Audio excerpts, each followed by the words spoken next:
There's got to be some challenges in there, or it's pretty boring.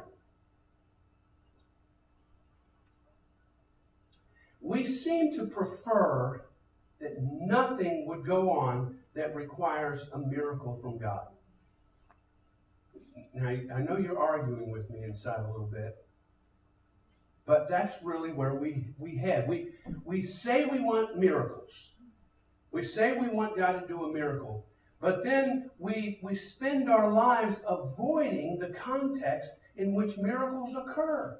They occur when we need miracles. They don't occur just, everything's hunky-dory. Why would you need a miracle then? Not every divine moment includes a spine-tingling miracle, but every moment is filled with a divine purpose. Every moment. Okay? As many as there are, they have the potential to be something that's the purpose of God. God says He works everything out for the good of those who are called, those who love Him. So let's talk a minute here now about faith, where faith comes in with our uncertainty. Because really this message is as much about faith as anything else. The Bible says faith is being sure of what we hope for and certain of what we do not see. Doesn't sound very unclear, does it?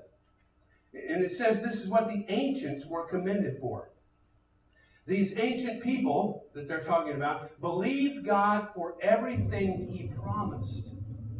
So it's important to know what God promised and what He doesn't promise. His promises are that we can be certain about who He is. We can't know everything about Him, but we can know who He is. We can know Him. And we can know about our relationship with Him. But the journey is full of uncertainties. So faith really has two dimensions. This came from Erwin McManus, who wrote this book. What's the name of the book he wrote? Chasing Daylight. Great book. So he says that there's two dimensions of faith. Here they are. The first dimension is when we step out into an area of trust in God that's outside of our experience. All right? Outside of our experience. Sometimes it's just getting out of our comfort zone. But it's in the realm of possibilities. Because maybe it's been done before in the Bible story, or you've seen it in somebody else's life. But it's out of the realm of our personal experience. Remember Samson, the big strong guy? Once he killed 300 men with the jawbone of a donkey. That's not in my experience. How about yours? I haven't experienced that. But you could say, well, I guess it's possible it happened once. At least once. So that's kind of the first dimension faith. It's not that it hasn't been done, it's just that we haven't done it. Most of life's challenges happen in this first dimension of faith. Trusting God with things like our relationships, our finances, our jobs, our school, whatever it may be. And then we make decisions based on God's character. Things He's said, things He's done. It's about trusting the character of God and then God testing our character. That's why you can't speak about faith without talking about obedience. It's about what God says coupled with what we do. Now here's the problem. The assumption is that we need more faith to have better results. More faith to have better results. But Jesus said if you have the faith of a mustard seed or a tiny little seed, you can do all kinds of things like move mountains. Now Jesus does, the words actually say, the English words talk about more faith. You don't have enough faith. But really the point he's trying to make is that you need very, very little faith to do huge things. Big results. First dimension faith is about obeying what God has already spoken. Kind of like the apostles in the book of Acts. When they're advancing the church, they're going out and doing all this stuff to witness for God. They know what God said. And they ask God to give them courage to do what they're supposed to do. The Hall of Faith, Hebrews 11. It's a list of people who heard God tell them something, then they did it. Abraham is one of those examples. God says, Abraham, I want you to leave your people, get up, and go where I tell you to go. A little minor detail that he leaves out of the exodus of Moses from his people. Not the exodus.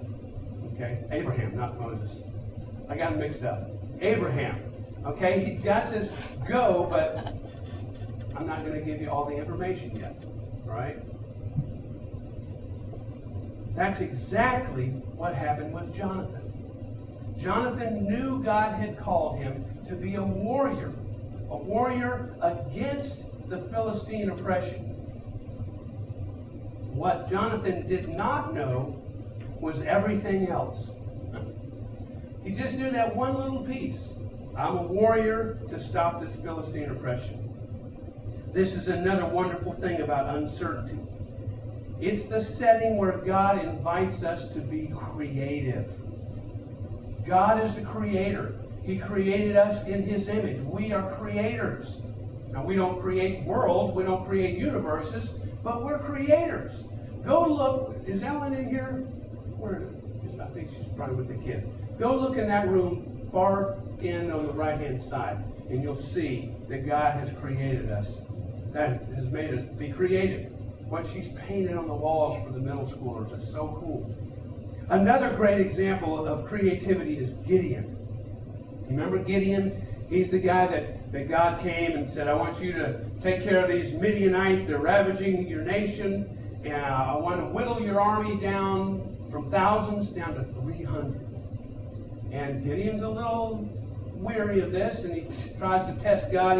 I'll put the fleece out. You make the fleece wet, the ground dry, and I'll leave you. He does that. How about if you do it the other way around, God? Okay. And then he's still not convinced, and God lets him go down and eavesdrop on the Midianite camp at night, and hears them all panicking, about, the Israel army, they're going to get us. So now he's convinced. Guess what God says then? He's silent. He doesn't tell Gideon what to do next or how to do it. So Gideon turns his 300-man army into musicians. He says, hold a torch in your left hand, and in your right hand, I want you to hold a trumpet and blow it. And for special effects, he makes them throw jars down on the ground, smashing jars. And it creates chaos in the Midianite camp, and Gideon takes over. Now, if that's not creativity in the context of uncertainty, I don't know what would be. Creative. Don't look for God to fill in all the blanks. He may not. Don't wait for Him to remove all the uncertainty. Use what He's given you. Your personality, your talents. Whatever He's given you, use it. Sometimes we just compromise all those gifts, all those talents, because we're afraid or we're uncertain. Oh, should I really do that? Remember, God uses ordinary, even mundane moments to help us. In any of those moments, we can achieve extraordinary results. So first dimension faith, God challenges us to go through that journey outside of our experience. However, second dimension faith has us outside of explanations. You just can't explain it. You see the difference? First dimension faith sees realities in the realm of possibilities. Well, yeah, that could possibly be done. Second dimension faith sees realities in the realm of impossibilities. It's impossible for that to be done. The Red Sea split? Impossible. When we take on a God-sized challenge, self-sufficiency out the window.